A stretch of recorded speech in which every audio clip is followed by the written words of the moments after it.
invito a que salude a alguien que no haya venido con usted. Bendígalo en el nombre del Señor. Shalom, la paz de Dios sea contigo. Gloria a Dios. Es hermoso cuando demostramos amor a Dios viniendo también los miércoles, mitad de la semana. Tenemos que venir por nuestra porción, y pues hoy se ve hermoso también el pueblo de Dios. Tal vez cuando llueve algunos piensan que se van a deshacer o algo por el estilo, ¿verdad? Pero no pasa nada, aunque nos mojemos, no pasa nada. Vamos a orar. Orar es hablar con Dios. Pídale al Señor que le ayude. Padre, te damos gracias en esta tarde. Hemos podido alabar tu nombre. Gracias por la vida, por la salud, por todo lo que has hecho a favor de nosotros. Ahora te pedimos, Señor, que nos hables, que nos instruyas, que tú seas con nosotros, papito lindo. Que tu palabra nos sea por alimento, Señor, y que podamos comprender lo que tú quieres y sobre todo poder vivir tu palabra. En el nombre de Jesús, amén. En Romanos capítulo 7, por favor. Romanos capítulo 7. Romanos capítulo 7, verso 7 en adelante. Lea conmigo y de todas maneras va a aparecer también en la pantalla. Siempre traiga su Biblia, pero si ya no muy mira, pues ahí está la pantalla. Muy bien. El verso 7 en adelante. ¿Qué concluiremos? ¿La ley es pecado? De ninguna manera. Sin embargo, si no fuera por la ley, no me habría dado cuenta de lo que es el pecado. Por ejemplo, nunca habría sabido yo lo que es codiciar si la ley no hubiera dicho no codicies. Pero el pecado, aprovechando la oportunidad que le proporcionó el mandamiento, despertó en mí toda clase de codicia, porque aparte de la ley, el pecado está muerto. En otro tiempo yo tenía vida aparte de la ley, pero cuando vino el mandamiento cobró vida el pecado y yo morí. Se me hizo evidente que el mismo mandamiento que debía haberme dado vida me llevó a la muerte, porque el pecado se aprovechó del mandamiento, me engañó y por medio de él me mató. Concluimos pues que la ley es santa y que el mandamiento es santo, justo y bueno. Pero entonces lo que es bueno se convirtió en muerte para mí. De ninguna manera, pues bien fue el pecado lo que, valiéndose de lo bueno, me produjo la muerte. Ocurrió así para que el pecado se manifestara claramente, o sea, para que mediante el mandamiento se demostrara lo extremadamente malo que es el pecado. Sabemos en efecto que la ley es espiritual, pero yo soy meramente humano y estoy vendido como esclavo al pecado. No entiendo lo que me pasa, pues no hago lo que quiero, sino lo que aborrezco. Ahora bien, si hago lo que no quiero, estoy de acuerdo que la ley es buena. Pero en ese caso ya no soy yo quien lo lleva a cabo, sino el pecado que habita en mí. Yo sé que en mí, es decir, en mi naturaleza pecaminosa, nada bueno habita. Aunque deseo hacer lo bueno, no soy capaz de hacerlo. De hecho, no hago el bien que quiero, sino el mal que no quiero. Y si hago lo que no quiero, ya no soy yo quien lo hace, sino el pecado que habita en mí. Así que descubro esta ley, que cuando quiero hacer el bien, me acompaña el mal. Porque en lo íntimo de mi ser me deleito en la ley de Dios, pero me doy cuenta de que en los miembros de mi cuerpo hay otra ley, que es la ley del pecado. Esta ley lucha contra la ley de mi mente y me tiene cautivo. Soy un pobre miserable. ¿Quién me librará de este cuerpo mortal? Gracias a Dios por medio de Jesucristo nuestro Señor.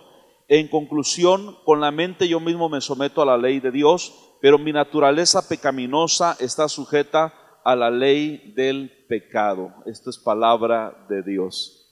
Que el Espíritu Santo nos ayude. Aleluya. Puede sentarse, por favor. Gloria a Dios.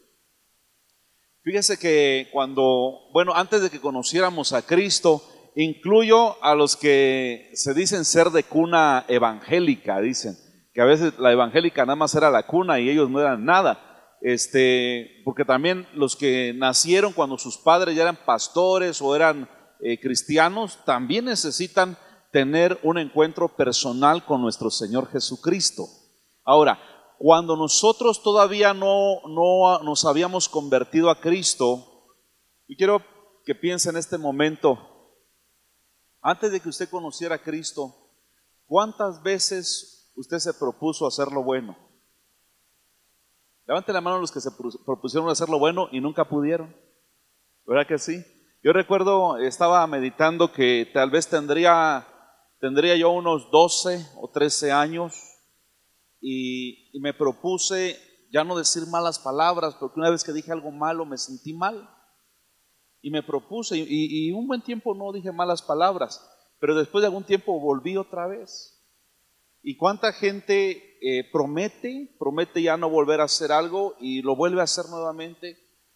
De esto precisamente habla el apóstol Pablo. Disertando desde el principio del capítulo 1, habla acerca de la ley y pone un ejemplo bien claro. Dice que toda mujer casada, mientras tiene a su esposo, ella está sujeta al esposo, pero que cuando el esposo muere, entonces ella es libre. Mientras que si el esposo vive todavía y ella está con otro varón, entonces le es tomado por pecado. Pero si el esposo muere, ella queda libre. Entonces de eso precisamente habla el apóstol Pablo y dice que nosotros cuando estábamos en la carne y vivíamos sin Cristo, aunque no quisiéramos, la ley se enseñorea de nosotros. Ahora como cristianos, ponga mucha atención acá, es muy importante lo que vamos a tocar el día de hoy, en esta tarde. El apóstol Pablo aquí no está hablando ya como inconverso, sino como cristiano. Es más, él ya era un apóstol. Y él está ahora sí que al desnudo, descubriendo su corazón, descubriendo lo que él estaba pasando, lo que él estaba sintiendo, es decir, su propia experiencia. Y él dice, porque si no fuera por la ley, yo no me hubiera dado cuenta que codiciar es pecado, que robar es pecado. Porque muchos murieron pecando sin la ley y su conciencia era ley. Pero cuando nosotros venimos a los pies de Cristo y nos encontramos con la ley de Dios, dice el apóstol Pablo, si no dijera la ley que codiciar es pecado, yo no sabría eso. Sin embargo, ahora hay 10 mandamientos específicos que si nosotros los leemos y los vemos y nos damos cuenta que si robamos, que si matamos, que si mentimos, entonces es pecado. De tal manera que dice la palabra de Dios que el pecado, tomando ocasión a través de la ley, nos incitó a nosotros para precisamente cometer lo que a Dios no le agrada. Como aquel niño que usted le dice, no hagas tal cosa, ¿y qué cree? Precisamente y va y hace lo que usted le dijo que no hiciera. ¿Se ha dado cuenta eso en los niños? ¿Se ha dado cuenta cuando usted le dice, mira, no hagas tal cosa, y es lo primero que hace? Te prohíbo esto, y exactamente lo que se le prohibió al niño es lo primero que hace. No metas alambres ahí en el enchufe de la corriente eléctrica porque te va a dar un toque. ¿Y qué cree? Como que le entra la curiosidad, dice, ¿por qué me habrán prohibido esto? Y van y conectan ahí alambres y les pega una descarga. Qué tremendo, ¿verdad? Al transgredir el mandamiento del niño, él mismo está llevando la consecuencia. De igual manera nosotros, la ley, dice el apóstol Pablo, no es mala, sino que la ley de Dios nos enseña qué tan pecadores somos. Cuando no conocíamos la ley de Dios, pecábamos sin saber qué mandamientos estábamos infringiendo. Y en nuestra mente nos creábamos conceptos y decíamos, tal vez esto es menos pecado y esto es más pecado, y Dios va a poner en una balanza mis obras buenas y en la otro lado mis obras malas, y como mis obras buenas van a pesar más que las otras, y hacíamos un montón de conjeturas y hacíamos nuestras propias creencias. Pero cuando vino la ley nos marca a nosotros qué tan pecadores somos. Sin embargo, no por eso la ley de Dios es mala. Al contrario, la ley de Dios es buena. Dice el Salmo 19, convierte el alma, hace sabio el sencillo. La ley de Jehová es deliciosa, dice la palabra. Sin embargo, el pecado tomó ocasión de ahí como para incitarnos a hacer lo malo. Cuando hay un mandamiento, lo primero que nos viene como seres humanos es transgredirlo. ¿Qué se sentirá transgredirlo? Dios le dijo a Adán y a Eva, pueden comer de todo fruto, de todo árbol en el huerto, menos del árbol de la conciencia. Y entonces vino Satanás, como siempre, metiendo la pata y le dice a la mujer: no le hagas caso, prueba, mira, está hermoso, se ve hermoso y sabe delicioso. Y la mujer va y come de ese fruto, porque de alguna manera como que siempre lo prohibido es tentación. Y entonces nos pasaron a traer a todos, porque ahora estamos en pecado, nacemos en pecado. Ahora, ¿la ley es mala? No, solamente nos marca qué tan pecadores somos. Haga de cuenta como cuando usted va a la báscula y se sube y se pesa y dice: peso 120 kilos y mido 1,60. Hay obesidad.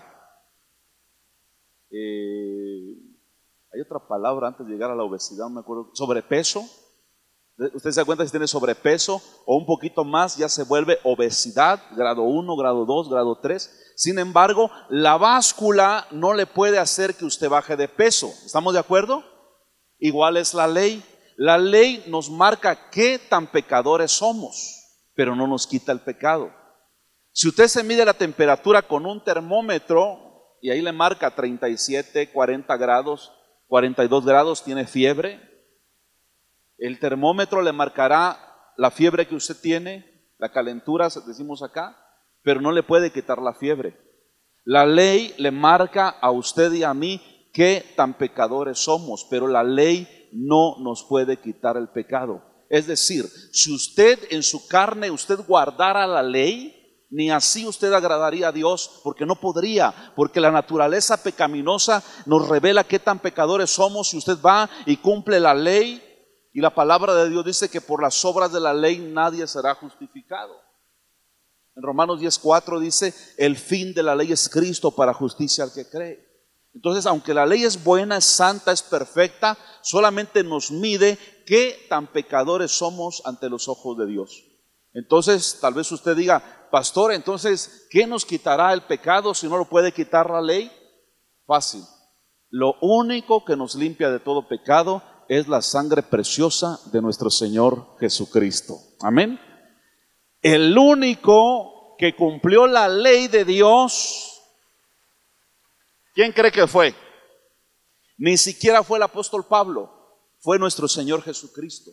Pablo, por eso él, cuando tiene un encuentro con Jesús, él decía: de verdad no soy digno de ser llamado un apóstol, porque él no lograba entender las maravillas de Dios. Este era un hombre apegado a la ley, fiel a la ley. Si había alguien que procuraba cumplir la ley, era Saulo de Tarso, que luego fue el apóstol Pablo.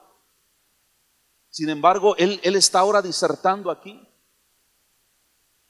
La ley nos incitó, porque entonces más bien el pecado aprovechó la ley para incitarnos, para decirnos: esto es malo, esto es malo, esto es malo. Usted dice: no lo sabía.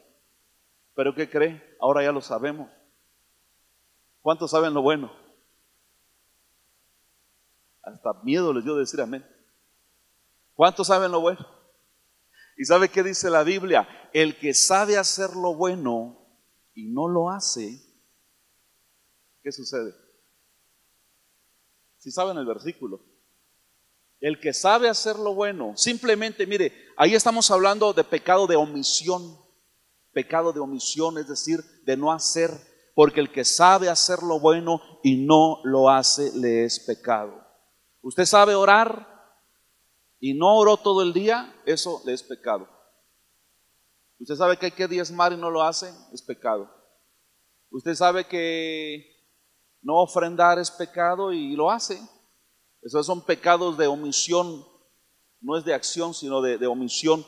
Entonces, ahora no estamos hablando de gente que no conoce a Dios. Aquí el apóstol Pablo está hablando de gente que ya conoce a Dios. Escuche, cuando usted y yo nos convertimos, todavía no estamos en el cielo. Por fe ya estamos en el cielo. La fe es paradójica. Por fe ya estamos en el cielo, pero hoy por hoy estamos en esta tierra. Y hoy por hoy usted todavía tiene su carne dentro de usted. Por eso en el bautismo, dice el apóstol Pedro, el bautismo que corresponde ahora a esto nos salva, no quitando las inmundicias de la carne. Es decir, que mientras nosotros todavía seamos carne, vamos a tener tentaciones. A veces esto no se predica en las iglesias porque dicen, ay, ¿qué va a decir la gente? Pero se tiene que decir. Hay quienes prefieren darle la vuelta a la hoja y no tocar este tema tan tremendo. Que mientras estemos todavía en esta carne, vamos a tener tentaciones. ¿Habrá alguien de ustedes que ya no tiene tentaciones? Si alguno dijera amén, es marciano o está mintiendo o no sé qué decir. Romanos 7:8. Pero el pecado, aprovechando la oportunidad que le proporcionó el mandamiento, despertó en mí toda clase de codicia. Aquí está hablando acerca de que la ley no es mala, sin embargo el pecado aprovechó para despertar en nosotros, como le decía, como los niños, ¿verdad? Los niños especialistas en hacer lo que se les ha prohibido. Tal vez ni en cuenta alguna situación, pero en cuanto usted le dice al niño, el niño tal vez pasa por ahí afuera de un cuarto y hay una puerta y ni en cuenta, pero en cuanto usted le dice, hijo, no entre en ese cuarto, ¿qué cree? En el primer descuido de usted se va a meter a ese cuarto. Porque dice la palabra de Dios en Proverbios, que así como las centellas nacen para volar por los aires, los seres humanos venimos programados. Un niño, cuando empieza a hablar, antes de decir papá o decir mamá, dice, no. ¿Dónde lo aprendió? ¿Ya se dio cuenta? Y dése cuenta en los bebés cuando nomás empiezan a hablar. Es más, sin que hablen ya empiezan a hacer retobos y que no quieren esa leche, que quieren una caguama y que no sé qué. Entonces, la primer palabra que dice un bebé no es papá, ni mamá, ni abuelito. No me venga con cuentos. La primer palabra es un rotundo no.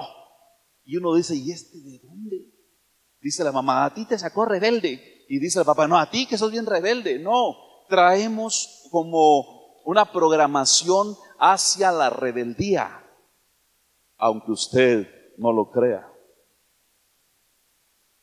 Muy bien, en el verso 10, se me hizo evidente que el mismo mandamiento que había de haberme dado vida me llevó a la muerte, porque el pecado se aprovechó del mandamiento y me engañó y por medio de él me mató.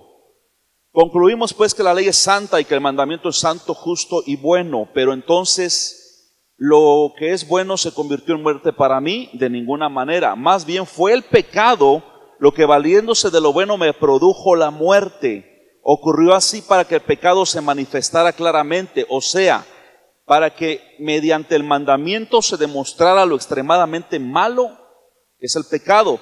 Y sabemos en efecto que la ley es espiritual, pero yo soy meramente humano, es decir, soy carnal y estoy vendido como esclavo al pecado. Ponga mucha atención al verso 15. Esto no lo escribió un Pablo recién convertido, lo escribió él siendo ya un apóstol.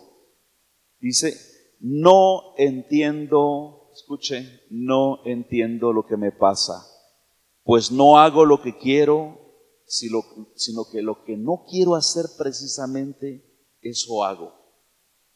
No está hablando de nuestro estado pecaminoso antes de Cristo, sino que está hablando ya de una persona convertida.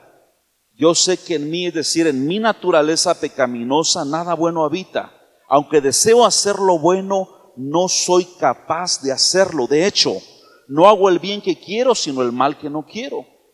Pero en el verso 15 vuelvo a insistir, no entiendo lo que me pasa, pues no hago lo que quiero, sino lo que odio. Verso 19, de hecho no hago el bien que quiero, sino el mal que no quiero. Ese es el conflicto con el pecado. Esa es la realidad del cristiano, hermanos. Atención, no con esto le estoy dando a usted licencia para que ande pecando, nada que ver. Pero que sí debemos de estar ciertos, hermanos, que en nosotros habita todavía la naturaleza pecaminosa. ¿Cuántas veces usted ha orado y ha clamado a Dios? Y bueno, yo sí lo hago y le digo, Señor, yo quiero ser un buen siervo tuyo y echarle ganas. ¿Cuántos se identifican con eso? Procure usted vivir de aquí al otro miércoles, una semana, sin pensar mal. Y ahí me cuenta. Procure usted vivir una semana completa sin hablar mal de nadie. Procure vivir toda esta semana sin envidiar a nadie. Procure vivir toda esta semana sin echarle polilla al pastor. ¿Cuántos podrán? Entonces tiene razón el apóstol Pablo. Quiero hacer lo bueno, pero resulta que hago lo malo. Y resulta que no puedo hacer el bien que quiero, sino precisamente lo malo. No sé si alguien me está entendiendo y que sea sincero. Esto lo dice el apóstol Pablo. ¿Por qué precisamente? ¿Cuántos la han regado alguna vez? Y ya estando en Cristo, y usted se ha hincado a llorar y dice: Padre, ¿por qué precisamente lo que no quiero hacer, eso volví a hacer nuevamente? Y usted se enoja contra su carne. Atención, los miércoles de preferencia no traigan gente en conversa, porque la comida es para cristianos. No sé si le ha pasado. Otra vez se le fue una mala palabra y agarra y se pega en el hocico, perdón, en la boca. Esta boca. Y ya toda la jeta hinchada y al rato vuelve a decir otra palabrota. ¿Se enoja usted contra el pecado? Porque si usted hace lo malo y no siente nada, no le redarguye ni nada, usted no es cristiano todavía. Pero si usted es cristiano y la riega y se enoja y dice: Señor, ¿por qué precisamente otra vez tengo que volver a hacer esto? Y usted se enoja contra el pecado. ¿Sí me explico? Y no hace el bien que quiere, sino precisamente lo que no quiere hacer. Cuando viene a ver, ya lo está haciendo. Cuando viene a ver, ya abrió su bocota criticando a alguien. ¿Y ahí? ¿Qué pasó? Es que lo que no quiero hacer, eso hago. No aplica en pecados como la homosexualidad, porque algunos de ahí se agarran. Por eso es bueno que yo les enseñe esto. Una vez escuché decir a un cura, a uno de la sotana, para justificar el homosexualismo, dice: es que bien dijo el apóstol Pablo que lo que no quiero hacer, eso hago. No, es que el homosexual no es que lo que no quiere hacer hace, no, bien que quiere hacerlo. ¿Sí me explico? Está bien claro. O sea, el homosexual no es que: ay, es que no quiero, pero lo hago porque mi carne. No, quiere hacerlo. ¿Para qué se hace? Pero cada vez que usted siente dolor por el pecado que usted ha cometido, entonces significa que el Espíritu de Dios ya está trabajando en usted. Porque tal vez alguien diga: ay, es que el adulterio es un pecado escandaloso, la borrachera. Pero ¿qué tal tus malos deseos, tus malos pensamientos, la envidia, la lengua larga?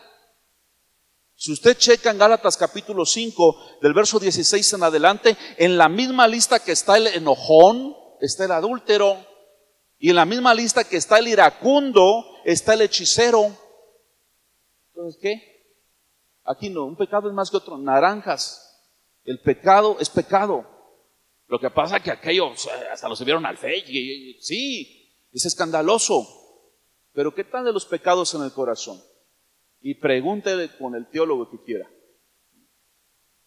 Y hay una realidad, hermanos, que todos los días luchamos contra el pecado. ¿Sí me explico? El apóstol está diciendo: lo que no quiero, si lo que no quiero hacer, eso hago, concluyo que no soy yo el que lo hace, sino el pecado que habita en mí. Fíjese que me llamó la atención, un siervo comentaba que en Brasil, en una ciudad, estaban apareciendo muchachas, ni siquiera violadas, sino asesinadas, descuartizadas. Ya iban 6 o 7 muchachas. La policía muy preocupada y lograron agarrar. El asesino era un muchacho de unos 25 años. Lo detuvieron, le dijeron: ¿sabes qué? Tú eres un monstruo. Y el muchacho dijo: les pido un favor, no me suelten. Es más, si quieren darme pena de muerte, pero no me suelten. Porque si me sueltan, lo voy a volver a hacer. Porque después que asesino a alguien, me voy tranquilo, pero llegando a la casa lloro mucho por esa persona que asesiné. Es una realidad, hermanos. Obviamente, en Cristo Jesús tenemos victoria. ¿Sí? Y no estoy justificando ningún pecado, pero estoy hablando de la realidad del pecado. Y escuche, las personas, porque usted me puede decir, ay, es que viera que él sí es siervazo, 40 días de ayuno, 30 días de ayuno, ese sí ayuna. Le voy a dar una noticia. Es bueno ayunar, es bueno consagrarse, pero los que más ayunan y oran son los más tentados. Satanás no cometió adulterio. Satanás no se emborrachó, pero el orgullo. Por eso usted ayune y ore, pero nunca se crea la mamá de Tarzán. Yo ayuno más que el apóstol. Porque dice Proverbios, antes de la caída viene la altivez y antes del quebrantamiento el orgullo. Y el orgullo también es un pecado. Tal vez alguien pregunte, me adelanto porque me han preguntado mucho, alguien me pregunte, pastor, entonces, ¿cuál es la diferencia si ya somos cristianos? Porque usted dice que somos tentados y bla, bla, bla. Hay una gran diferencia, que tal vez ahora nosotros somos pecadores, en el sentido que estamos en esta carne, pero el pecado es el que nos asedia, dice en Hebreos, el pecado es el que nos sigue a nosotros. Y cuando no teníamos a Cristo, nosotros buscábamos el pecado. ¿Se da cuenta de la diferencia? Ahora, nosotros los cristianos ya no vivimos en la carne. Diga conmigo, ya no vivo en la carne, pero la carne vive en mí. ¿Es lo mismo, pastor? No es lo mismo. Yo ya no vivo en la carne porque procuro ya no hacer los deseos de la carne. Sin embargo, la carne vive conmigo. ¿O será que usted cuando se duerme pone su carnota en el refrigerador? Para que no se eche a perder, ¿verdad? La posta, guayón y filete y 5 botes de manteca. Agarra su carne, qué lindo sería, ¿verdad? Y lo deja en el refri para que no se eche a perder y ya viene su espíritu y su alma y se acuesta en la cama. ¿Se podrá? Entonces, dice el apóstol Pablo, concluyo que vivimos no en la carne, sino que la carne vive en nosotros. Todavía tenemos esta naturaleza pecaminosa. Pónganme Colosenses 3:5 por ahí, muchachos. Quiero enseñarles un versículo, si la mente no me falla. Si usted peca y no se enoja contra usted mismo y no se enoja contra el pecado, usted está en graves problemas. Pero si usted comete un pecado, como se llame, y usted se enoja contra usted mismo y se enoja contra ese pecado, entonces quiere decir que Dios habita en usted. Por lo tanto, hagan morir todo lo que es propio de la naturaleza terrenal. En la Reina Valera dice, hagan morir lo terrenal en vosotros. Inmoralidad sexual, impureza, bajas pasiones, malos deseos y avaricia, la cual es idolatría. Aquí está bien clara la explicación, porque alguien puede decir, es que el pastor ya dijo que estamos en la carne y que no podemos evitar el pecado. No, hermanos, sí se puede con la ayuda de Dios. Vamos a luchar, pero sí se puede. ¿Cuál es nuestra tarea todos los días? Digan conmigo, hacer morir lo terrenal en mí. Ahora, ¿qué es lo terrenal? ¿Desear una casa, desear un mejor salario? No, aquí está claro. Inmoralidad sexual, impureza, bajas pasiones, malos deseos y avaricia. ¿En qué momento viene a tu mente un pensamiento de homosexualidad? ¿Cierto? Tal vez ni en el mundo quisiste ser homosexual. Porque ahora te viene el pensamiento de ser lesbiana. No viene de ti. Viene de Satanás utilizando tu mente, tu carne. ¿Por qué ahora te viene el deseo de tomar si en el mundo fuiste borracho? ¿Por qué ahora te viene el deseo de asaltar un banco si en el mundo lo hiciste? Las bajas pasiones, los malos deseos. Entonces, todo eso nosotros tenemos que hacer morir lo terrenal en nosotros. Dicen que un misionero que llegó a una tribu en África ganó mucha gente en la tribu, incluyendo al jefe de la tribu. Les habló de la palabra, se entregaron a Cristo, los discipuló y regresó a su país, creo que era estadounidense. Al año regresa y habla con el jefe de la tribu, le dice, ¿cómo vas con tu vida espiritual? y el jefe le dice, voy muy bien, pero dentro de mí siento que hay dos tigres que luchan todos los días. Y el misionero le pregunta, ¿y cuál de esos dos tigres gana? Y el jefe le dice, el que alimento más, ese es el que gana. Hablaba este hombre de la lucha entre la carne y el espíritu. Si usted alimenta más la carne va a ganar. Si usted alimenta más el espíritu va a ganar. Por eso hacemos bien, hermanos, en venir los miércoles a alimentarnos. Si usted me observa como líder espiritual, como pastor, me ocupo mucho en equiparlos con la palabra. ¿Sabe? Por eso mandé a poner estas pantallotas, porque aquí le damos prioridad a la palabra. El lunes estamos en un seminario. ¿Cuántos están viniendo? Casi 3 horas, con un breve receso. Y gloria a Dios, porque no solamente venimos el lunes y nos conformamos con eso, porque el día anterior, el domingo, también estuvimos aquí. Y hoy miércoles aquí estamos. Y alguien puede decir, tanto culto, pura enseñanza, ya me aburre, pura Biblia. Entonces le está dando más a tu carne. Le estás dando más a tu carne y al rato no vengas chillando. Yo volví a caer. Pues, ¿por qué le diste más a tu carne? Algunos dicen, pues ya volví a caer. ¿Cuándo? Ayer no. ¿Cuándo? No, si nunca te apareces en la iglesia, no lees tu Biblia, no oras. Eso. Pueden poner Romanos 8, mire, este está tremendo. Más explicación, porque después del capítulo 7, que algunos quedan así medio confundidos, el apóstol Pablo en el capítulo 8 termina de explicar esto. 8:1. Por lo tanto, ninguna condenación hay para quienes, para los que están en Cristo Jesús. Verso 2. Pues por medio de la ley del Espíritu de vida me ha liberado de la ley del pecado y de la muerte. El versículo 13 está tremendo, poderoso, pónganlo. Mire, en efecto, la ley no pudo liberarnos. ¿Se acuerda que les dije que la ley no quita el pecado, al igual que el termómetro no quita la fiebre? Dice, la ley no pudo liberarnos porque la naturaleza pecaminosa anuló su poder. Es decir, como la ley nos dice, no hagas esto, venimos nosotros y lo hacemos. Entonces la ley no pudo. Por eso Dios, ¿a quién cree que envió? A su propio Hijo. ¿Y sabe cómo vino Cristo? No vino como un angelito, como un fantasma. Vino en condición semejante a nuestra condición de pecadores. Escuche, no es como dicen los gnósticos. Aquí hay una secta de los gnósticos. Ellos dicen, aceptan que Jesús vino, pero que era así como una especie de fantasma.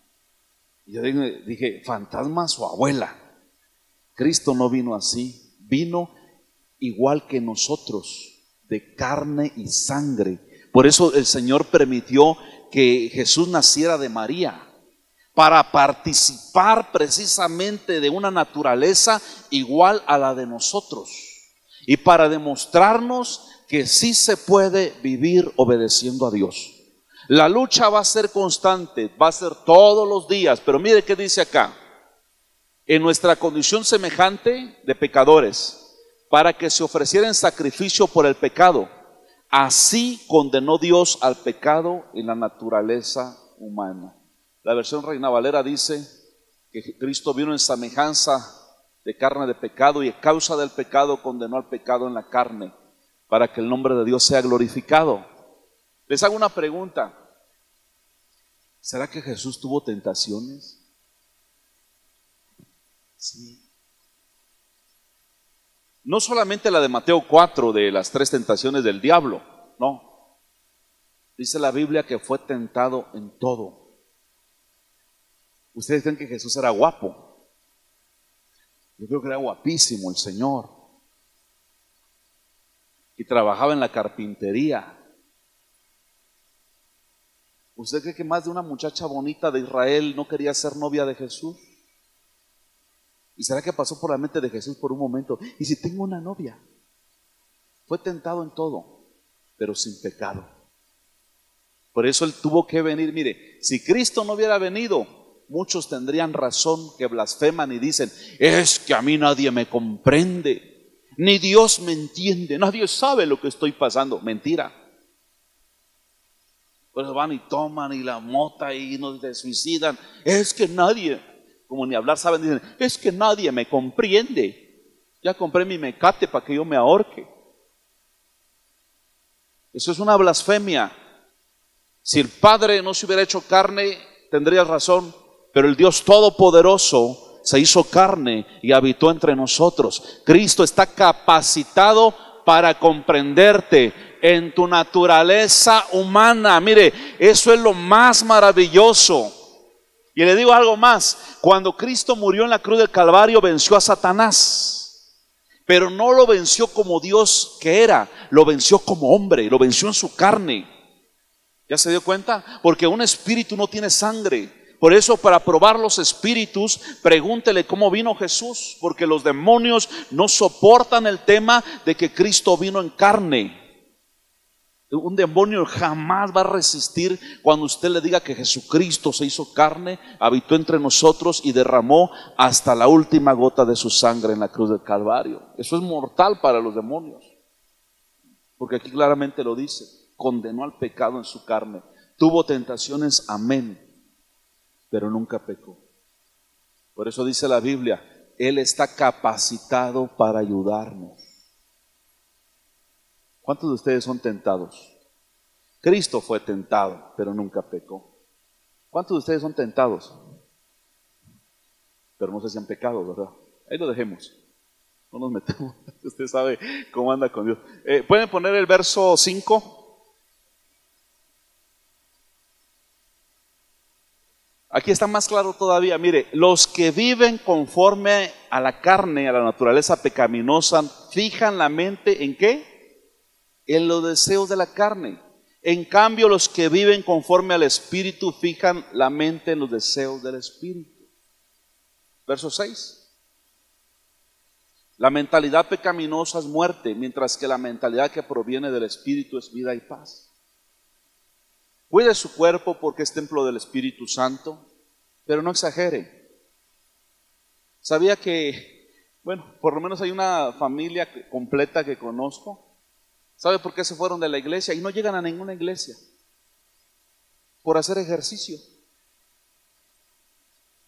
Empezó a publicar: hoy corrí 2 kilómetros. Ahorita creo que ha publicado: hoy corrí 20 kilómetros. Aparte de que a nadie le importa. Al menos a mí no me importa. No están tomando probablemente, no están adulterando, pero su mentalidad es carnal. ¿Cómo me veo? Ya salió el iPhone 10 y ya va a salir el Exorcista 4 y es pendiente de la cartelera del cine, pendiente de todo el ambiente mundano, pendiente de cómo verse mejor. Y vuelvo a repetir: cuide su cuerpo porque somos templo del Espíritu Santo, pero no exagere. Primero es lo espiritual. Dice que la mente carnal no entiende las cosas. Y ya les explicaba el domingo. El término carnal bíblicamente nunca se usa para la gente del mundo, se usa para la gente cristiana, gente, o más bien cristianos espirituales y cristianos carnales. ¿Sí me explico? Nunca a un mundano es carnal, ese de por sí es inconverso. No, habla de cristianos carnales y cristianos espirituales. Entonces, el cristiano carnal, nada más, ahí déjenlo en ese versículo. El cristiano carnal nada más se ocupa de las cosas superfluas, es superficial, no se mete con Dios, no ora, no ayuna, no se esfuerza, pues. Solamente pensando. Es que Brad Pitt dijo esto, y es que Sócrates dijo aquello, y es que tal artista dijo tal cosa, y subiendo en su muro frasecitas de filosofías baratas. ¿Sí me explico? Yo sé que algunos aman a Pablo Coelho. Ay, Pablo Coelho. Por eso hace unos días subí un sarcasmo. Subí a este señor y le puse, era un jueves, le puse: hoy es jueves porque ayer fue miércoles. Fue sarcasmo de parte mío. Porque el que está en las cosas de la carne, hoy el tal artista dijo tal cosa y tal artista dijo, a mí qué me importa lo que digan los artistas. De la abundancia de tu corazón abra tu muro. ¿Por qué no pones una frase de la palabra de Dios? ¿Por qué no pones algo que Dios está haciendo últimamente? No tenemos que hacernos como el mundo. A mí me preguntan, ¿y a usted le gusta el fútbol? No. ¿Y mira usted el mundial? Sí. Cada 4 años cuando juega México veo el mundial. Pero nunca me van a ver que suba yo una playera de un equipo de fútbol. Ahí hay una frontera. O sea, a este grado no llego, pues. ¿Sí me explico? La mentalidad pecaminosa es muerte, mientras que la mentalidad que proviene del Espíritu es vida y paz. Dice, el que siembra para su carne, aprenda esto le va a dar paz y le va a ayudar para que usted no se complique la vida. El que siembra para su carne, de la carne cosechará corrupción. Mas el que siembra para el Espíritu, del Espíritu cosechará vida y paz. Usted se mete con Dios, tiene un problema, se mete con Dios. Y qué rico se siente, hermanos, cuando usted tiene un problema, una amenaza, alguna situación difícil, y usted va a los pies del Señor en oración, usted sale bien fortalecido, tiene paz en su corazón. Si su esposo ya le dijo que no la ama, eso ya a usted no le importa. Si sus hijos le dijeron, había una hermana hace algunos siglos, que su propia hija que iba a la secundaria dijo, mami, ¿por qué eres tan fea? Ay, hermanos, lo tuve que ministrar como 10 veces a la hermana. Lloraba amargamente. Pero cuando usted se mete con Dios, aunque su propio hijo le diga, papi, qué feo estás. Dile, gloria a Dios, hijito. Como te ves, me vi. Y como me ves, te verás. Don't worry.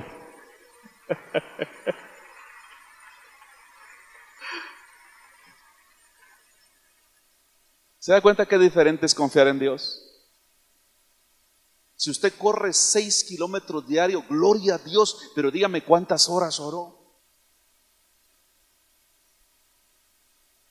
Si usted dice, voy bajando 5 kilos, ¿y cuántos kilos le va bajando a la lujuria, al chisme?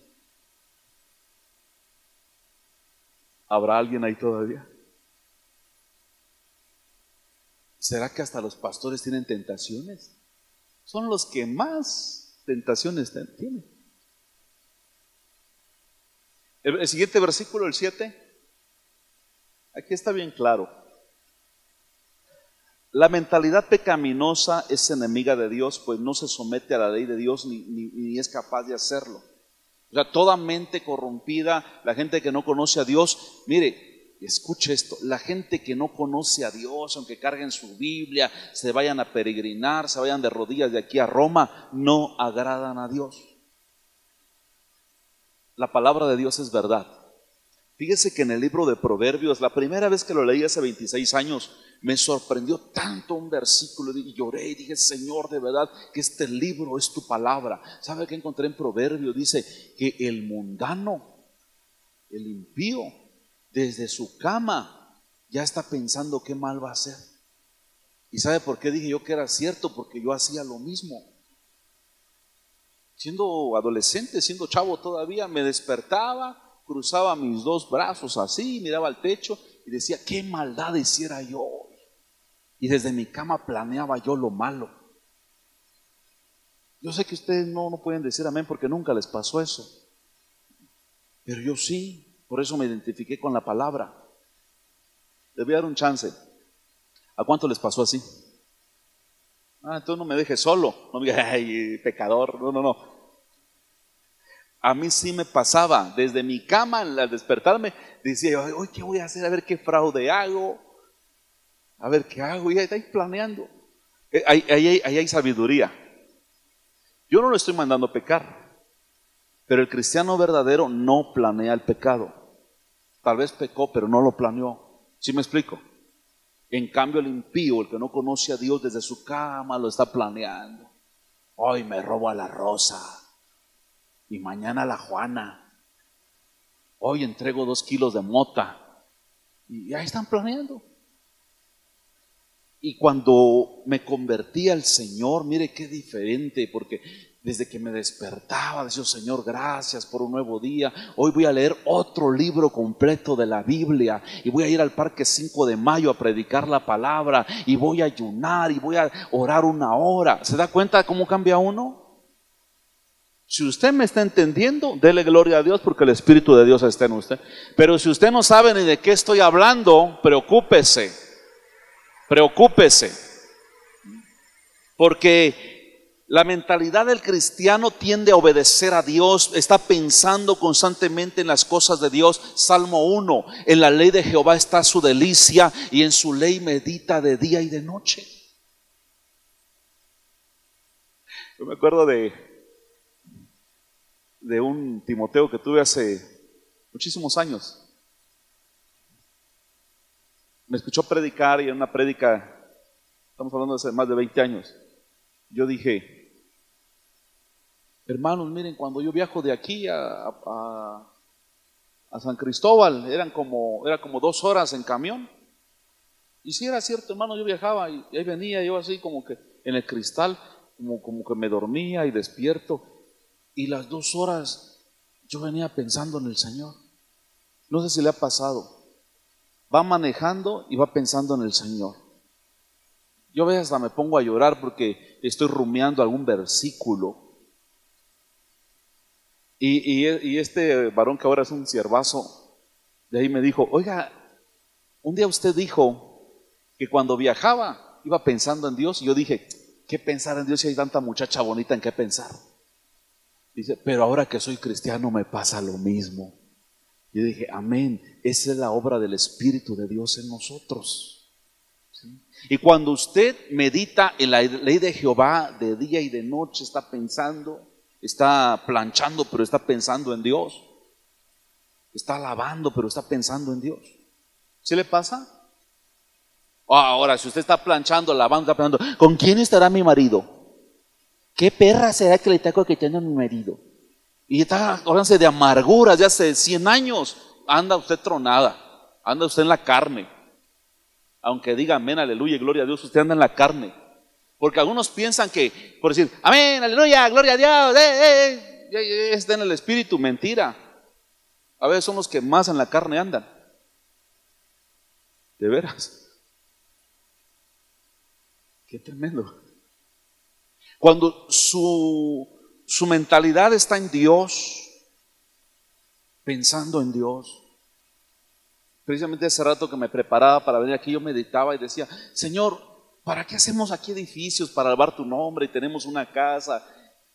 Si realmente lo más grande y maravilloso, donde las cosas no se echan a perder y hay mansiones hermosas, es en el cielo, y para allá vamos.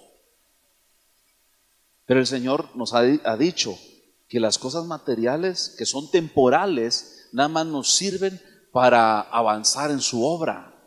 Cuando usted medita en Dios, en su ley día y noche, entonces todas las cosas le vendrán por añadidura.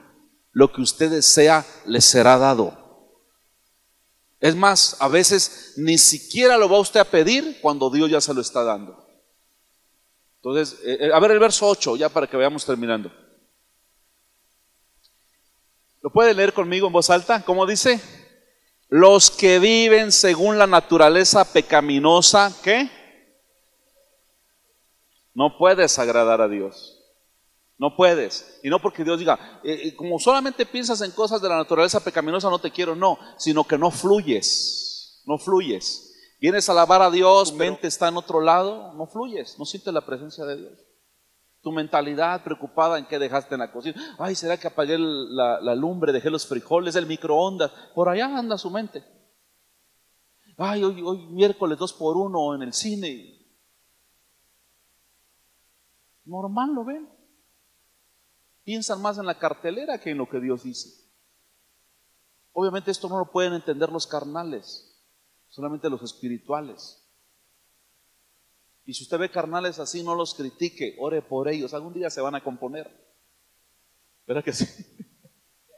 O sea, no es que Dios diga, oh, piensa en las cosas terrenales, en la naturaleza pecaminosa, fuchi, no lo quiero. No, Dios no hace eso, sino que la misma persona, por estar pensando en otras cosas, no fluye.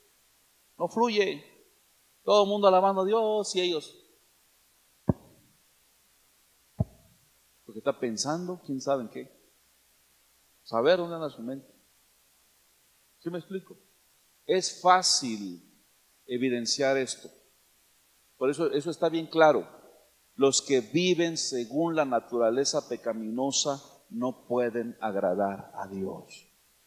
El hecho que tú digas ya acepté a Cristo implica una transformación, implica una lucha constante, una lucha que va a ser todos los días entre nuestra carne y nuestro espíritu. Verso 9, ahí está bien claro.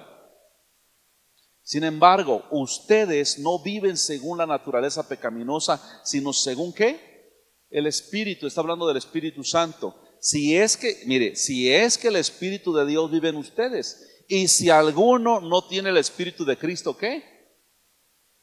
Ay, Señor, eso sí está grave. Yo siempre me veo en ese espejo. Siempre viene a mi mente ese versículo. Y si alguno no tiene el Espíritu de Cristo, no es de él. Yo siempre me veo en ese espejo porque digo, Señor, ¿será que todavía tengo tu Espíritu? Porque el apóstol Pablo, acabamos de leer, dice, y entiendo que en mí no hay nada bueno. Por eso cuando un mundano le dice, mire joven, porque así nos ha pasado con gente que dice, mire joven, el ser humano está podrido hasta los tuétanos. Y yo le digo, amén, Señor, estamos tronados. Pero gracias sean dadas a Dios que nos da la victoria en Cristo Jesús, Señor nuestro. Esa es la salvación. Verso 10. Pero si Cristo está en ustedes, el cuerpo está muerto a causa del pecado, pero el espíritu en ustedes es vida o está vivo a causa de la justicia. Verso 11. Y si el espíritu de aquel que levantó a Jesús de entre los muertos vive en ustedes, el mismo, ahí está la promesa, el mismo que levantó a Cristo de los muertos también nos dará vida a sus cuerpos mortales por medio de su espíritu que vive en ustedes. No lo quiero dejar con la duda, le voy a decir algo rápido.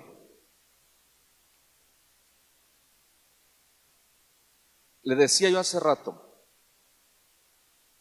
que si usted le ha fallado a Dios y usted se enoja contra ese pecado, se enoja contra Satanás, se enoja contra usted mismo, entonces el Espíritu de Cristo habita en usted, porque le está redarguyendo todavía. Porque si usted practica el pecado y hace lo malo y no siente nada, hace como si nada hubiera pasado, dice una versión, tu conciencia ya tiene callo, ya está cauterizado, dice otra versión. Quiero concluir con esto.